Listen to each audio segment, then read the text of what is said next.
It's Chris Bell breakout season time.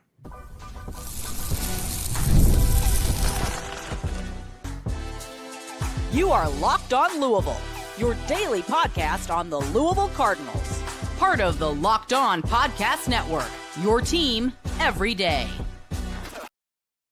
Card Nation, what's going on, everyone? Welcome in to this Thursday edition of the Locked On Louisville podcast. I'm your host, Dalton Pence. This is my fifth year covering the University of Louisville, third year hosting this show, and I want to take the time to thank you all for making us your first listen of the day. Just a reminder, Locked On Louisville, free and available on all streaming services. 5 days a week, your team every day. We continue along in our position preview series. Now on to the wide receivers. To talk about the wide receivers, I figured we would bring on an old friend. G-Money, Grant Mulligan, back on, former Louisville football recruiting assistant. He's joined the Locked On Louisville studio to talk about, is this the year Chris Bell has a full-on breakout season? What we can expect from a hopefully fully healthy Caullin Lacy, who the wide receiver 3 options are, and much more. But first, let me take the time to tell you that today's episode of the show is brought to you by Monarch Money. Take control of your finances with Monarch Money. Use the code LOCKEDONCollege at monarchmoney.com for 50% off of your first year. G-Money, I've got the Chargers polo rocking for you, man, just for your appearance. It's been a while, man. How you been? I'm good, man. It's only right that for the wide receivers episode, you bring on the resident Louisville football wide receivers expert. That's right. Yeah. G-Money himself. For those who don't know, during my time at the University of Louisville football program, I worked under iconic, legendary Coach Gunnar Brewer, wide receiver coach, one of the best wide receiver coaches to ever coach the position. Have you ever heard of Randy Moss? No. Need I say less? Need I say more? He's like, well, I guess it's falling upon deaf ears, though. But, this is first of all, I miss Gunter for sure. I am excited about this wide receiver core as well because, it wasn't a full-on certainty that Chris Bell was coming back, right? Chris Bell, there were some SEC schools kind of lurking, trying to get him to enter the portal. At one point, I had heard that it was unlikely that he was staying, and then something changed. He ends up coming back to presumably if he's not wide receiver 1, he's wide receiver 1B, because you can probably interchange both he and Caullin Lacy. But Chris Bell is going to be one of the main focal points of this wide receiver group. He's played 3 seasons at Louisville, 105 receiving yards in year 1, 407 year 2, and 737 in year 3, a career high 4 receiving touchdowns this past season as well. Grant, what are the realistic expectations for the 6'2" native of Mississippi in 2025? I am all aboard the hype train on him, and it's not just because that's the popular thing to do. I saw legitimate improvement in Chris Bell's game, not just in the statistical category, but how he was able to play. My biggest qualm for him, his first 2 years when he was with the program, was the ability to track the deep ball. If you go back and watch the tape, any ball thrown to him over 30 yards, he had to turn around and catch, which stopped his momentum. He struggled mightily to catch over the shoulder. And when I saw the first time a deep ball went his way last season and he brought it over the shoulder, it's his time now, because there's a lot that works for him, both maturity in the offense. He's been with the program, been in the locker room. This will be year 4 now, but physically, obviously, he's always been very impressive. 6'2", 220, very densely built, really built like a true X receiver, outside receiver. But his steady improvement, again, not just statistically, but what he is able to do on the field, refined areas of weakness in his game, really makes me feel I see him right now as 1A.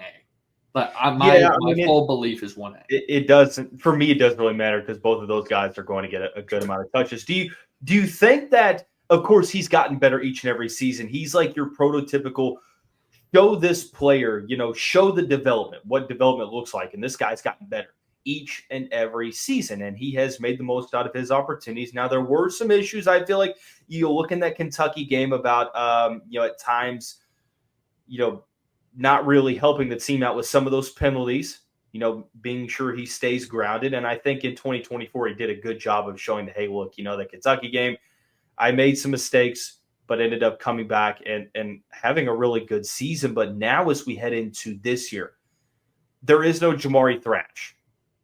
There is no Jacorey Brooks.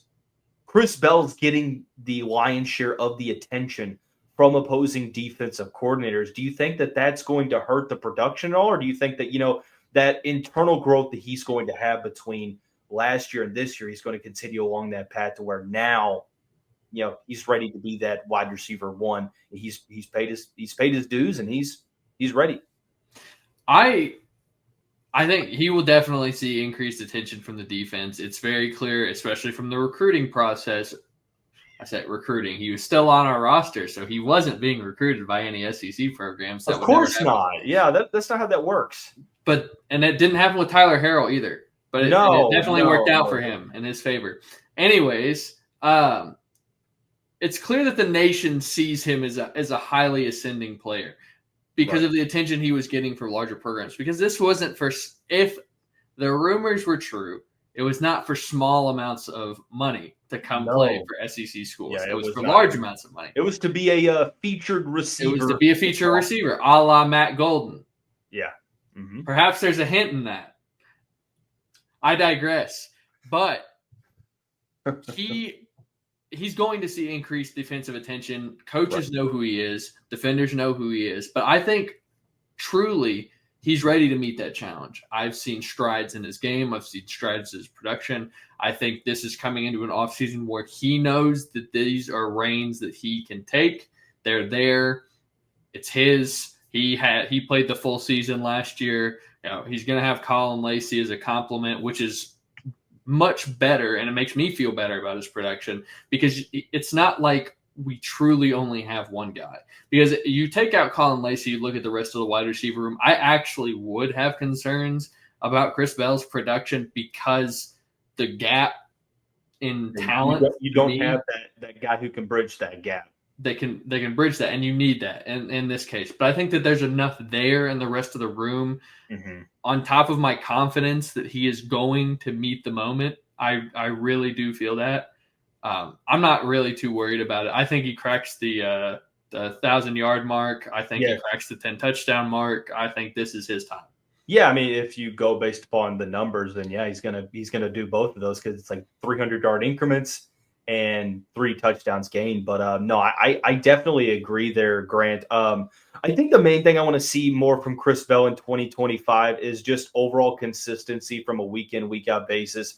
He had a couple of games like 9 for 112 against Stanford, 2 for 101 against Pittsburgh, 3 for 84 against Kentucky. He was like that big play guy that we all saw coming out of high school, that incredible open field speed. But there were some games out there, 2 for 7 against SMU, 2 for 15 Boston College, 3 for 35 against Clemson. I think, of course, that's probably going to change with more targets. But it's also going to be a thing to where I think that with Miller Moss, a guy who really excels in that intermediate level, which I think that's a spot where Chris Bell also excels in that 15 to 25-yard area.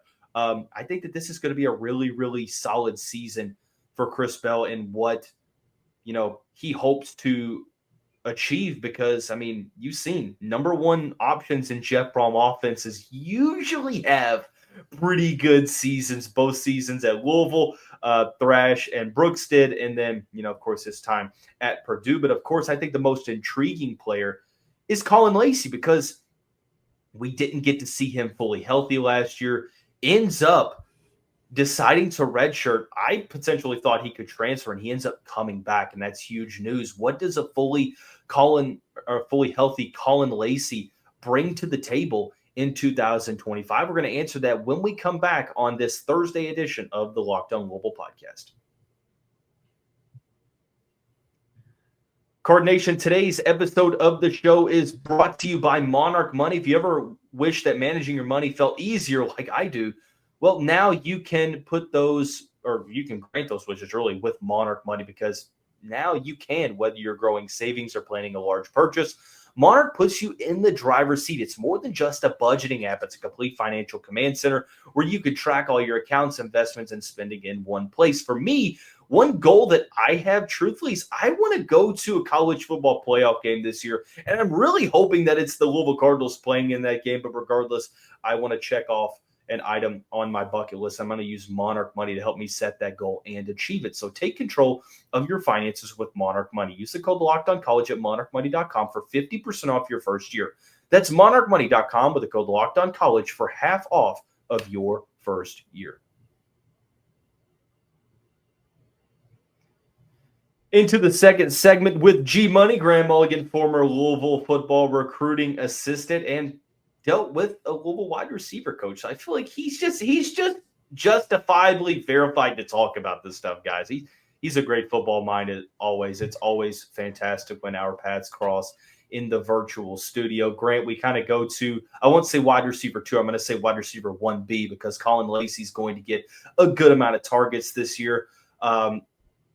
Ends up breaking his collarbone a couple weeks before the season is out until the Notre Dame game. He's clearly not 100%.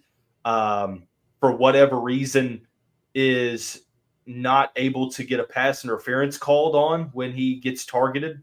I guess shout out to Notre Dame's defensive backs. But it was clear he wasn't 100%. He decides to bank on himself. He redshirts. He comes back. I feel like, he can still be a catalyst for this offense. Yeah, I have a lot of faith in him. One thing I do want to say, and this is not to be a damper on things, but I think a lot of the fans in the base don't understand the level of projection that we are having to do with Caullin Lacy. There are folks who are talking about him as locked in wide receiver 1, wide receiver 2, and there were so many bright spots with him, especially at his previous stop. But we do have to keep in mind that this is a player that we saw in very limited game action last year, and there were definitely high highs, but we have yet to see a body of work within this offense. I think he is objectively the first or second most talented player in this wide receiver room. But I think to a degree we need to be a little more cognizant of the fact that there's more projection involved to what he's going to do next year than a lot of the fans are willing to give credit for. Yeah. But that being said, a fully healthy Caullin Lacy is a completely different skill set than what we have in Chris Bell. Again, he's a projection as well. So I'm not saying this too much to stop the hype train, because there's plenty of it. There's some risks involved. I think that my rebuttal to that is that, when a player's not 100% healthy, sometimes, especially for a guy like a yards after catch machine, which honestly, it's a skill set that, when's the last time, Tutu? Is that the last guy that we've had that, is that large of a yards after catch threat, like a yak threat? Throw it to him short and he's gone. That Tutu was fantastic at that. I think if we were given Amari Huggins-Bruce the chance to be that, I don't know. He was never as good as Tutu is going to be. But I think you go back and watch it, guys like that. Maybe Thrash kind of gave me those vibes. I won't say Tyler Hudson. I don't think Hudson was. He was a pure possession. Hudson was pure possession. Yeah, I mean, he was Thrash could be one of those. I mean, he wasn't a true yak guy, but he was a guy that definitely could make you miss. It's definitely Tutu. I don't think anybody liked this since Tutu.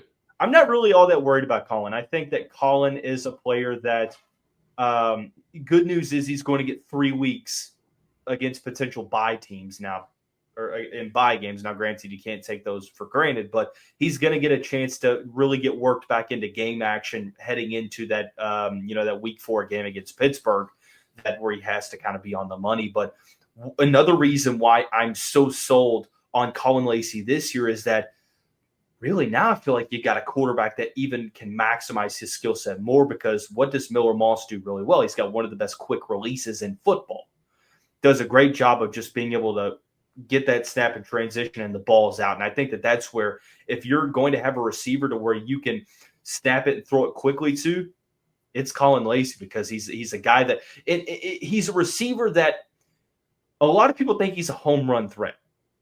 And he is, but it's not a deep ball home run threat. It's a guy that catches the ball short and turns that into home runs, because he's an inside the park home run threat guy, because he was one of the best yak guys in college football in 2023 against some pretty decent defenses. I just feel like fully healthy, in good game shape, I think he's got a quarterback that's going to help him maximize that skill set. And I'm very excited about what he's going to bring to the table. I think we have a lot of diversity in the skill sets of the receiver room this year. I think that especially between him and Chris Bell, what each of them offer, I think they're going to be able to really open up the defense really well for one another. That and one of them has to have an opportunity almost on any given down, because the defense cannot put all their attention on both of these guys because they are doing it in completely different ways. You can take away the deep part of the field for Chris Bell, but guess what? Caullin Lacy's on a slant, and because your guys are so far off, that's 20 extra yards he just got. At least. I also think that you could, like, I'm trying to think of who to compare him to. I hate to just keep bringing up Tutu, but with some of the running back lack of depth at times, I think we're going to see more end arounds.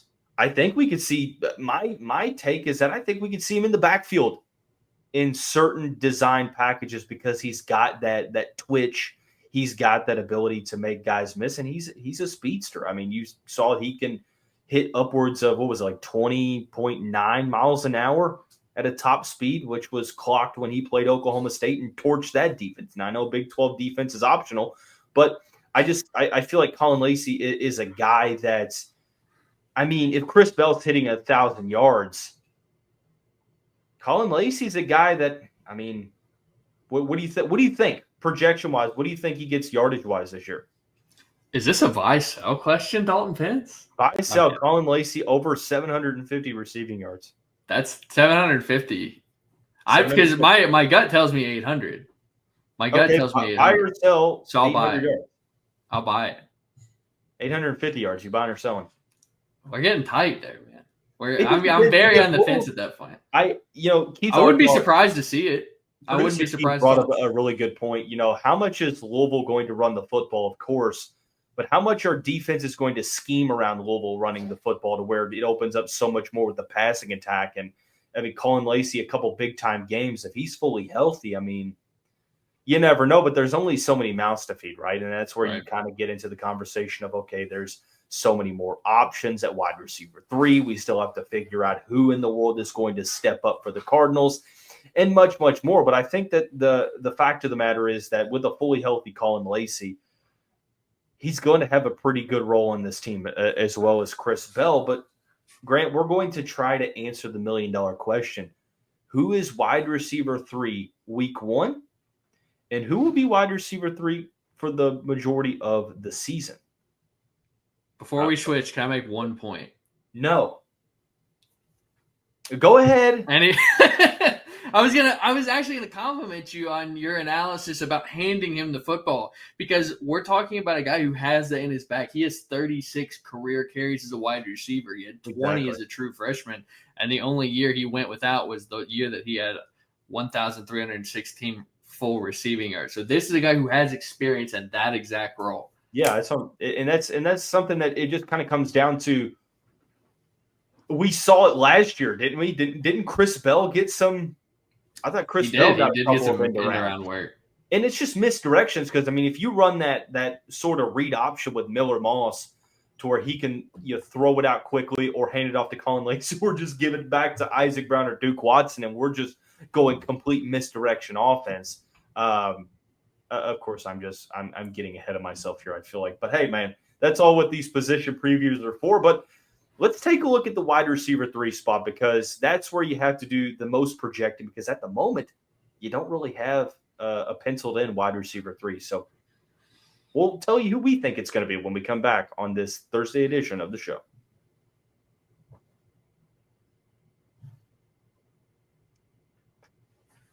Card Nation, this will be the final episode of the week. Of course, this is pre-recorded. I'm actually out of town when you're listening to this on Thursday. I will be back next week to continue the previews. Grant will hopefully be back to talk a little, maybe defense, maybe offense. I haven't decided yet. It really depends. I'm going to keep Grant guessing until next week rolls around. But speaking of keeping us guessing, the wide receiver 3 spot for Louisville isn't as defined at the moment. You've got a couple of options that could slide into that role. Grant, if you were to make a prediction on July 3rd, who you think wide receiver 3 for the first game is going to be?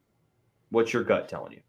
My gut tells me for the first game that it's going to be Dacari Collins, but that's not my answer by the end of the season. By week, what would it be, 14 after buys?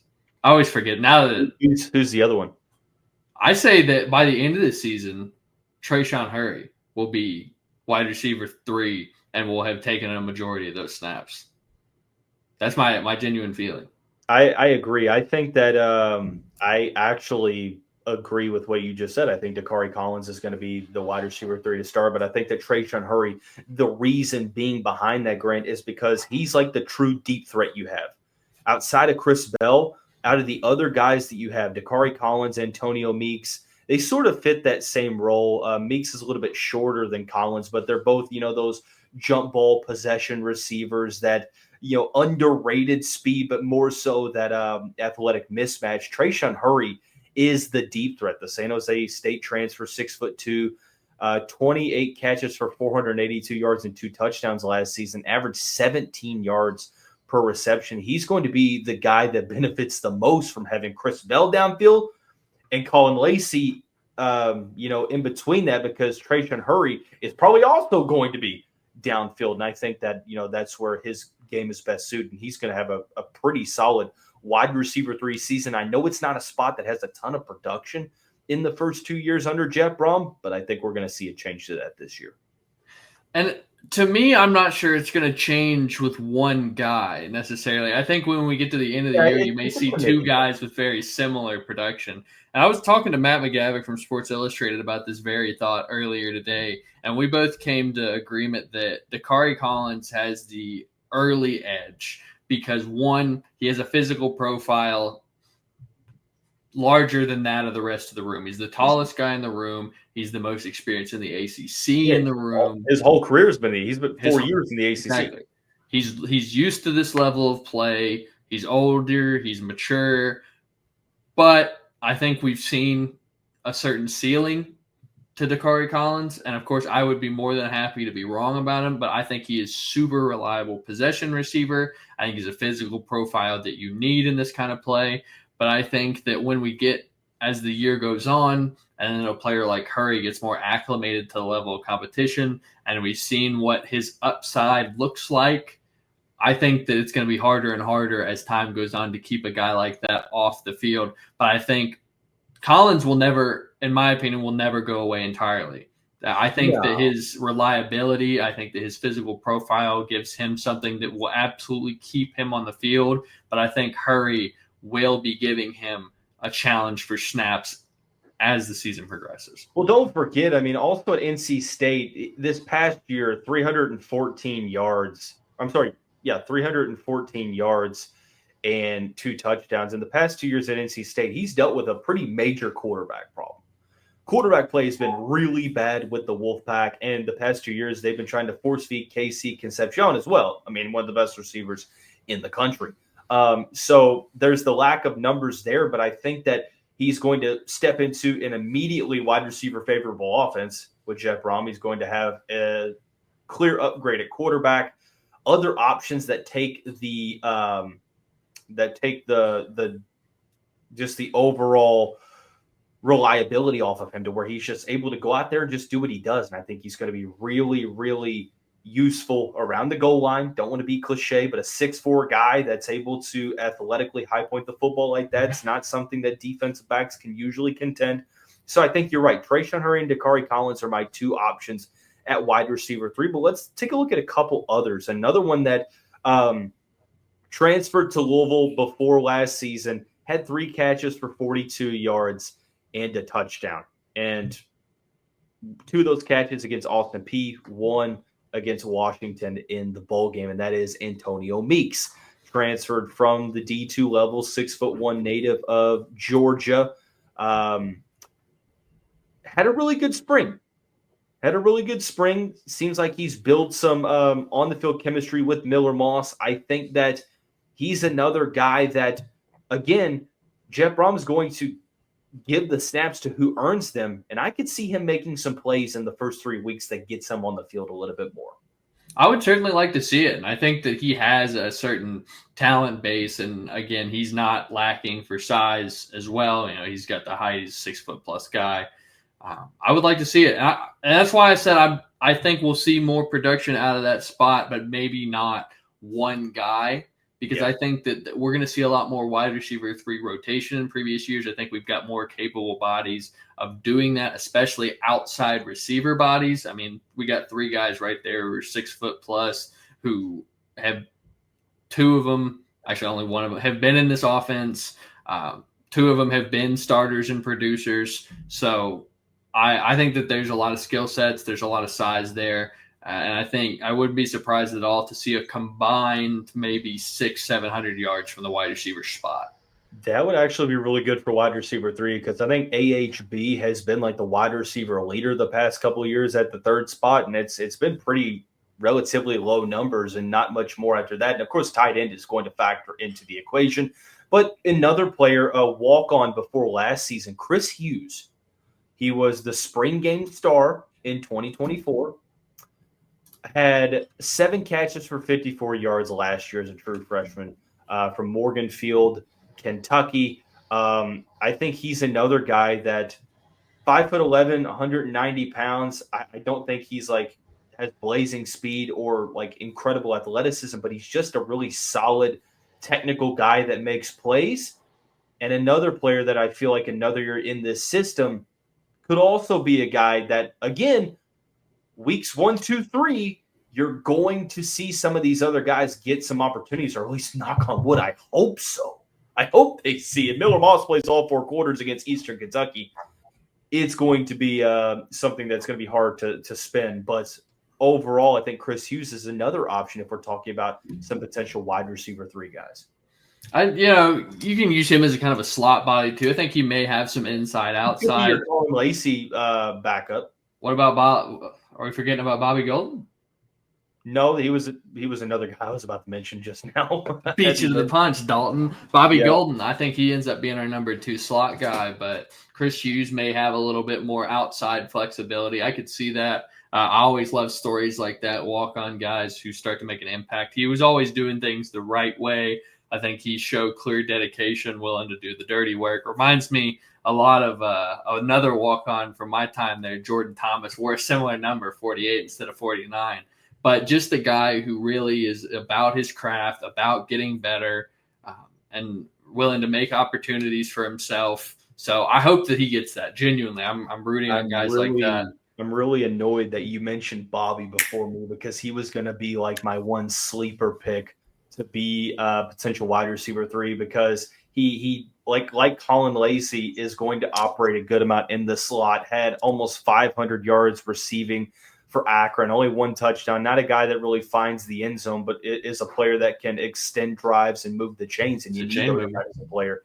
And I think also another guy that I'm going to look for, no production at the moment, but he was a guy that Brom really liked out of high school and now really liked in the portal is TJ McWilliams from Minnesota. Just identifying some players because who knows who's going to separate themselves in fall camp as we lead up to that first game in late August. But that is going to wrap up this wide receiver position preview episode. Next week, we'll have tight end, offensive line, and then go to the defensive side. But that's going to wrap up this Thursday edition of the show. Have a great day. Have a great weekend. We'll see you back here soon. Go Cards.